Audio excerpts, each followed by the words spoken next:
Mayor Eric Garcetti is among the latest to join the ongoing property tax battle. He voiced his support from the Prop 13 reform this week. If it passes, both residential and commercial properties would be reassessed only when sold. So right now the frustration is that homes tend to change hands every few years, but that's not the case for large businesses that stay put for decades. That means those businesses are paying property taxes based on aged assessments. So you see here, CBS 13's analyst, political analyst Gary Dietrich is here breaking it all down. So what would this mean for the average Joe, Gary?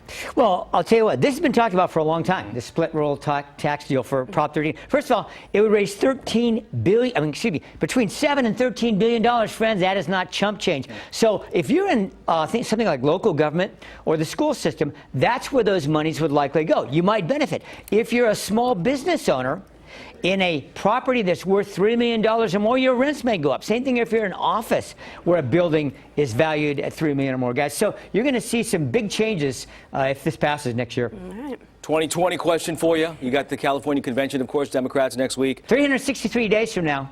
You're right. Just right around the corner. You'll be voting. Yeah. What do you think? Biden and Warren feeling some heat for saying they're not going to show up? I mean, how big of a deal is it? That's taking some serious heat. I mean, the California Democratic Party chair made no bones about this. He really lit into him on Twitter and said, hey, what's the deal here? We're the biggest state. We're going to have 10% of the Democratic delegates next year. Where are you? Democratic Party is going to hold its state convention a week from Saturday. They have now said they're not going to be there. Guys, it really boils down to this.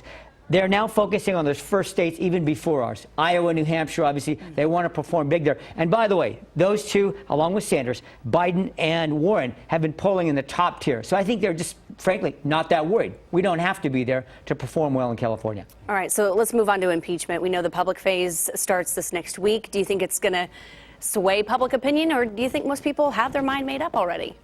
Must-watch television or no? No, really, that's a big question. I'm really wondering about that. I think we all are. Is this going to be something that people are glued to? I remember, for example, the Nixon impeachment hearings, and people were glued to them. And so I think right now, people have their minds made up. But there's no question about the fact that this is going to be a big news story. Nancy Pelosi wants this done by the end of the year. She doesn't want this, as we were talking about in the newsroom, Adrian, I don't think, on her House's plate come 2020. And I think most Democrats at the top tier don't want this as their single most important issue for their candidates to run on. Yeah. So look for that to happen. I think most people will agree. House is going to vote the articles of impeachment in. Senate will say thanks for coming, and on we go to the 2020 presidential race. But we'll see. Yeah, I just got the first wrap, so I'm going to sneak one more in. Bloomberg perhaps jumping in. What do you think of that 2020 race? Well, he's got plenty to spend. Yeah. I mean, he's got $1 billion he's sitting on.